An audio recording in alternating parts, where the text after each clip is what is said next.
रवा बूढ़ बने त बूढ़ नहीं यार बात नहीं सिखावे के चाही आकी यानी हमर घर फोड़े खातिर काकी के बतिया तरह थी तरह तोई होई लेकिन काकी जी के बतिया को तू अचरा गेठर पा लिया काकी जी का कहत रहनी अरे भाई पोटार केकर भेबा के तार होई एक दिन त तार उदा सवे के वे के यहां सुना मिली हां जाई बाप बड़ा चलिए सिखावे खातिर जाब के हाथ लगावे के पड़ी काहे का हाथ लगाई बे बचिया नक धकन रोल तो कह दिया काकी जी कहत रहनी मत खिसिया तू त भीतरी घर में रहलू बहरी का हल्का जान ताड़ू पछताए के पड़ी नहीं तो जान जइयो हम कोई देता नहीं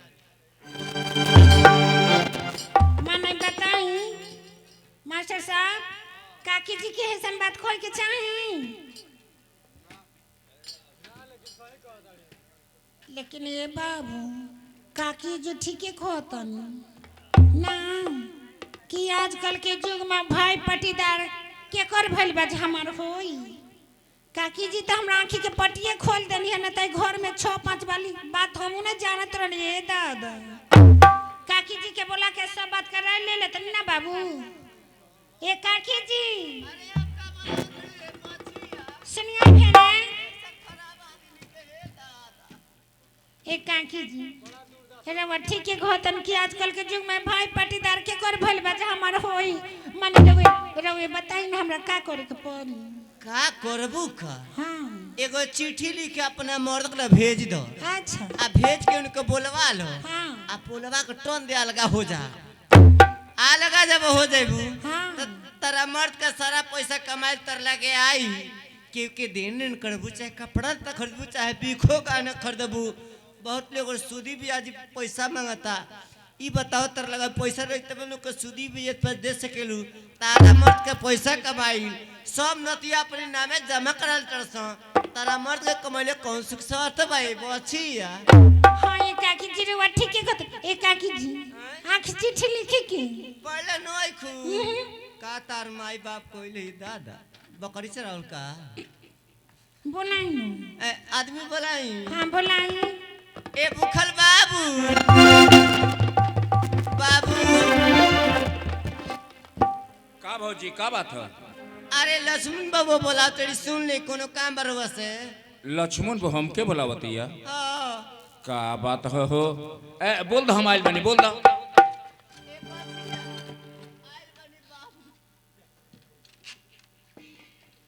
गोर लागते ने काका जी अरे लक्ष्मण वो गदाइल रह भगवान तो के जीवन भर खुशहाल रखे ए भौजी ई का देखतानी हो का सुनले रहनी है का देखतानी काए बाबू अरे जब फगुनवा में गवनवा आइल तो मौगी गांव अरे पूरा गौंगा हल्ला रहे हाँ कि बाप रे बाप लक्ष्मण वो इतना मोटा तगड़ा बिया गुल्ली की तरह छटकतिया ई तो साफे गल गल बिया हो मौगी हल्ला करे लली सकी जब ई गौने आइल हो आ डोली में से उतार के घर में ले जाए लगनी है जहाँ हाँ जब दुआरी के सामने पहुंचल हो तो कितनो कोशिश करतन जाए करी देही में चौकट भुगते नहीं के रघु बूढ़ भनी बोला का ढंग नाई का हो हैं? मौगियन हला करत हो अरे तनिका माई बाप खियौले रहल मोटाई रहली ए जा हमर बचिया हुक चिंता से दुबरा को हरेठा हो गइल बड़ी देही में चौकट ना घुसे के चौकटवा में इनके देह ना घुसे हाँ ये बतिया ये बात लेकिन साफा गल गल बिया हो अरे त हमर बचिया के मामूली हुक चिंता बका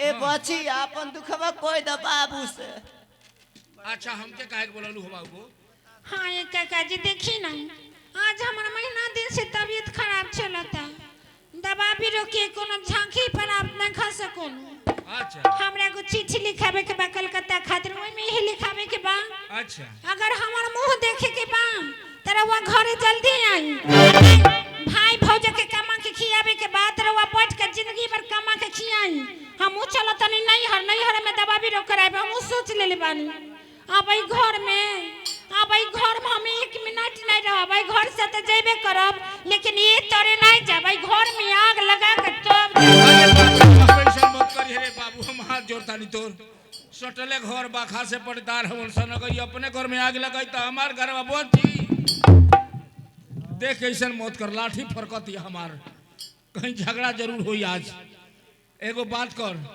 जहाँ तक चिट्ठी लिखे वाली बात बा हम चिट्ठी लिख लेतानी आप मुसहरी बजरिया में टांगम लेटर बॉक्स ले जाकर लेटर बॉक्स में डाल देता नहीं चिट्ठी पहुंच देर थोड़ी लगी का भौजी रहुओ बुढ़बा के बानी का का हो ई बतावी चिट्ठिया लिख के ले जाके अड्डाक में छोड़ो तक का जने कहिए ले जाई कहिए ले नहीं आ चिट्ठिया लिख के रवला के चल जती त कलकत्ता त बढ़िया न रही तो आखिर 2 रुपया लगला के डरा तनी। अरे भौजी तू 2 रुपया के बात करता लू 2-4-10 हजार अगर केहू की भलाई में लागत होके तब भूखल चौधरी पीछे कदम ना हटइयन। अच्छा भौजी अब हम कलकत्ते नजर आई जाता ए बचिया मैं चलतनी घर अकेले बानी खाना दाना बनावे के बा। ठीक बा ये काकी जी जान गोर लगता है। खुश रह भगवान तेरा के जोड़ा बेटा दे से के नारे आही बाप आई घर में 6-5 वाली बात हम नहीं जानत रहनी हमार बाबू ई तो भीतर है पुआ पाकते दादा अब ई पुआ नहीं पाकी कहतनी 5,000 10,000 15,000 रुपया कमा के भेजे तनी का होता सब पैसा कहे दोनों जना मिल के घर में गुलछर्रा उड़ावता अब ऐसा नहीं होके देव हमू चला तनी सूते न बनाम न रेली लो हाय कपिला कहे भौजी तनी दूध गरमा दो आब नातिया चढ़ी आब आज तोरो को लुअठी पियाव तनी आई घर में 3 गो चूल्हा 3 जगह न कोइनी तब फिर हम अपना बाप के बेटी नहीं चल तनी ढंग से फरियाद तनी साज तनी घर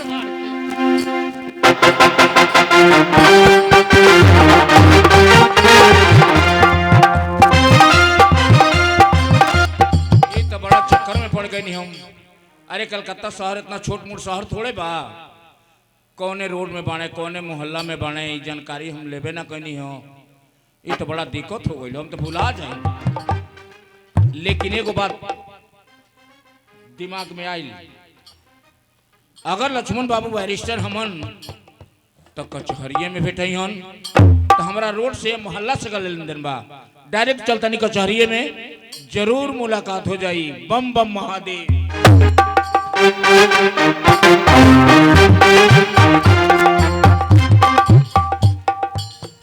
क्या बताएं शायद भैया हमारे ऊपर बिल्कुल नाराज हो चुके हैं। एक भी पत्र नहीं भेज रहे हैं। आज अपने भैया के नाम से 10,000 रुपए भेज रहा हूँ।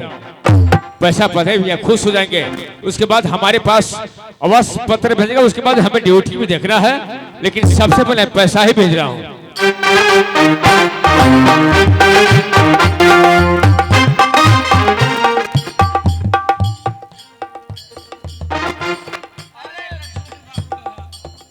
चाचा जी आप यहाँ तक अरे कैसा होना चाचा जी। अरे मैं आश्चर्य के कौन बात बा आवे के बेरिया तोरे घरे गई रहनी है। ओ आप हमारे घर से ही आ रहे हैं। तेरे घर से होइए का होता? बहुत कुछ तो बताइए। भैया और भाभी तो ठीक हैं? अरे तोरे भैया भाभी के का पूछले बड़ा बाबू। अच्छा अब तो लोगों के गोड़ जमीनी पर पड़ते नहीं थे। भूखल चाचा तो सिर्फ आप लोगों का आशीर्वाद है कि हमें इस रूप में देख रहे हैं। अच्छा आइए सबसे कुछ आप नाश्ता कीजिए। अरे नाश्ता पानी होई स्नान ध्यान होई भोजन होई आइल बानी तो पेटवा धो के थोड़े आइल बानी एजा सब कुछ होई हाल चाल जान लो। अपने गांव में बड़ा शांति बा। अच्छा चारों तरफ लोग भगवान के नाम लेता भोजन पानी समय से सबके मिल जाता। का बताई वो बात बताओ तो मैं तो जिभियो लड़खड़ाता। अरे क्यों क्या हुआ चाचा जी? अरे वे तहार परिवार सीता हाँ बेचारी के का जने बेरा ले का हाल भइल हुई। अरे क्या हुआ है? अरे इतना तबीयत खराब ओकर तो से बताए तनी कि खटिया पर लेट के कराहतिया राम राम भगवान भगवान चिल्लातिया। ये सब क्या करें चाचा जी? क्यों हमारे परिवार सीता जी का तबीयत खराब है और भैया डॉक्टर इलाज नहीं करा रहे बैठे हुए क्या? अरे तोरे भैया के तोरे मनी ऑर्डर से मतलब बा तू दवा दारू के बार करता वो बेचारी 1 लोटा पानी के तरसतिया के पानी देवे वाला नहीं। बस भूखल चाचा शायद हमारे राम जिससे पवित्र भैया कुछ आप कलंक रह गए है ना है जो भी कहना होगा थोड़ा सोच समझ के। आप लक्ष्मण नहीं लक्ष्मण बारिश से बात कर रहे हैं चाचा जी। कि हमरा शक रहल हो यही से तो बेचारी है देखा लिखल चिट्ठी दे बिया। क्या लो पढ़ लो तारा खुदे समझ में आ जाए कि भूखल चौधरी कहाँ ले झूठ कहाँ ले सही बोलता है। ये आप पत्र भी लाए हैं? पढ़ लो भगवान जिंदगी में झूठ ना बोलो तो अब बुढ़ापा में झूठ के बोले जाओ। ये सब क्या करें चाचा जी आप?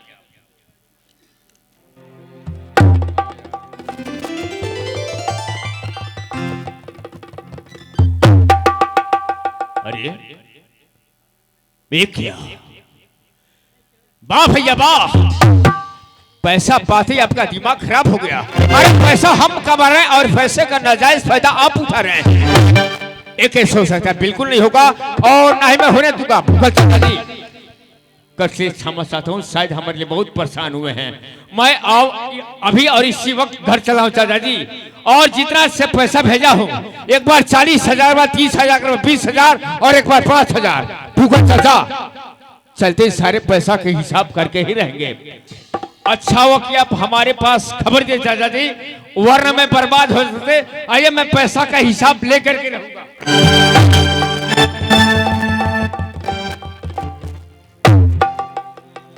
बस यही दिन के इंतजार रहल है। अब आग धो ले बा, चल के 2-4 मुठा 2-4 बोझा सूखल पतहर डाल दिहल जाओ कि जल्दी जरिए के समाप्त हो जाओ। बम बम महादेव।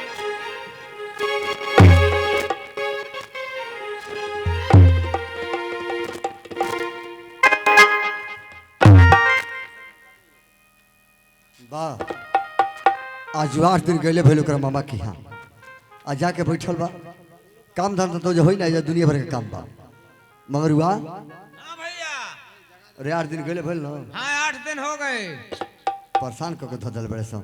एक काम कर, साइकिल ले हाँ। चल जा मामा के यहाँ, कह दी भैया खिसियल बड़े मामा के यहाँ से तो भोजन चली। ठीक बा, हम हाँ? सथवा बोला के लेके आओ तनी। उन्हें तो रह जाइयो कि हुईता कहीं क्या तनको के काम धाक दिन में तहे चाहिए जाए तो तहे रह जाई। हां अभी देखिए जे कब ही आ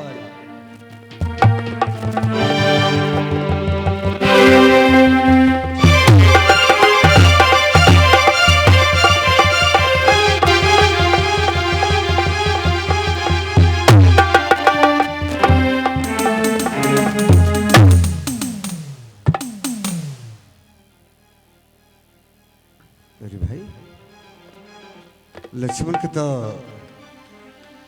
मन बड़ा दुख में बा। इनके मन दुख देख के हम कहते लागता कि बाबू जो कमो करते कमो छूट गल का लक्ष्मण यही के लेके चिंता के लिए बड़ो जो बात के भैया जनी हो तो बोली डटिया नाराज हुई पागल कही का देखबो तेरा रुपया पैसा कौन हमके बहस नहीं खे। अरे तू आ गई तो देख लेनी हमके सब कुछ मिल गई। लक्ष्मण होशियार हो कभी बहुत बड़ा गलती के लिए बड़ा बताओ। जब तो घर ही आवे कर लो तो कम से कम वो चिट्ठी भेज लेते भैया फलाना दिन के हम घरे आवता नहीं तो इतना जरूर के ले रहती। टायर वाले का ट्यूशन पर आई रहती, आ इतना दूर से पैदल चल के धूप में देह पर कष्ट उठा के और दुआरी पर आकर चोर नहीं खड़ा बड़ा कुछ नहीं। बस बहुत हुआ ड्रामा रामधारी जी, बहुत हुआ ड्रामा। ये आपका ड्रामा बर्दाश्त होगा बिल्कुल।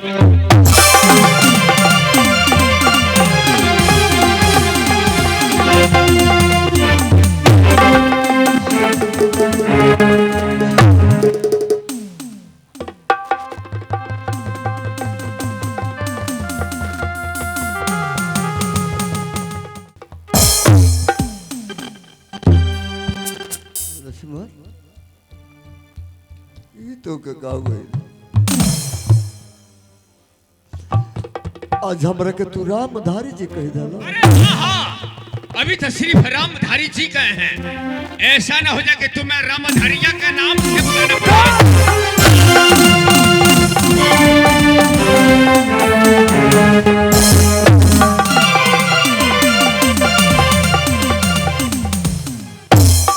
भगवान यह सबसे काम करी, इतना बड़ा गलती जौन आसल लक्ष्मण खड़ा क्यों नहीं आज हुए इनका हाथ इनका ऊपर उठ गई। अरे हाथवा उठे के पहले टूट के जमीन पर गिर पड़ा। बाबू इंसान तो इसमें आके बहुत कुछ कर देला। एक काम कर, तू चल पहले स्नान ध्यान कर, कुछ नाश्ता पानी कर, तो क्या आराम कर। रामधारी तमाचा चलाना हमें भी आता है। अगर दोबारा तमाचा चलाने की कोशिश की तो शायद मुझसे बुरा कोई नहीं होगा। रामधारी अरे रामधारी वाह, हमने तो बहुत अच्छा सोचे थे, बहुत निकामा निकले तो बहुत। अरे पैसा हम कमा रहे हैं और पैसे का नाजायज फायदा तुम उठा रहे हो। एक कैसे हो सकता है? बिल्कुल नहीं होगा और ना ही मैं होने दूंगा रामधारी। लक्ष्मण एक के सासे में का बोल गए कोई समझ में तो क्या होता। अच्छा हम तो से पूछता नहीं है। अरे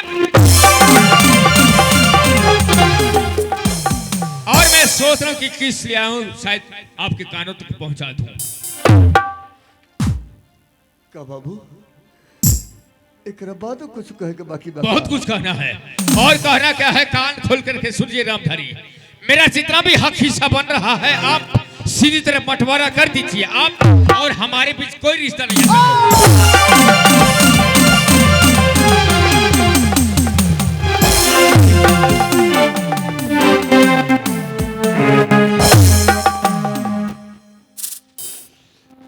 लक्ष्मण ई तू का सोच ले लो बाबू, जौन बात अपना दिल में सोच ले बड़ो वो बात के अपना दिल से निकाल के फेंक दो। अरे धरती हमार माई है, इनका का टुकड़ा टुकड़ा ना होकर होगा टुकड़ा टुकड़ा रामधारी बिल्कुल ना होगा। लक्ष्मण घर के बर्बाद मत कर बाबू। तुम्हें क्या पता है, पैसा कमाने वाले व्यक्ति समझते होंगे कि कितने महीने से पैसों का मजा है, लेकिन ये खर्च करने वाली कुछ समझ में गए। रामधारी आए, मैं यहाँ भाषा सुनने नहीं आया हूँ और ना ही मुझे भाषा सुनने की आदत है।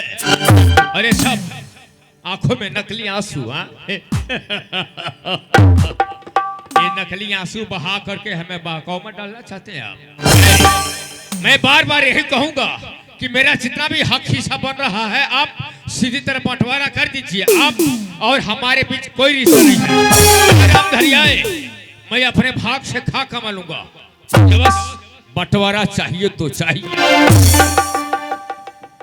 लक्ष्मण तो हर बात हमारा समझ में आ गई, यही बात तो ठीक कहला। अरे अब तो हरा तब भगवान हम कहाँ पानी, ये बहुत जाता नहीं कि तू अपने भाग से कमा खा लेबो। लक्ष्मण नकली आंसू बहुत देख रखबो, अब एक बात तो को देखे ना मिली। अरे जाना घर में इंसान की इज्जत प्रतिष्ठा ना रहे, वो इंसान के घर बना रहे के चाहिए, वो घर के छोड़ देवे के चाहिए। बताई अब हमारे खतरे घर में का बच गई बा। लक्ष्मण आज ही घर छोड़ के तारा लग से इतना दूर जाए कि तेरा पास हमारे शुद्ध विचार तक लेना।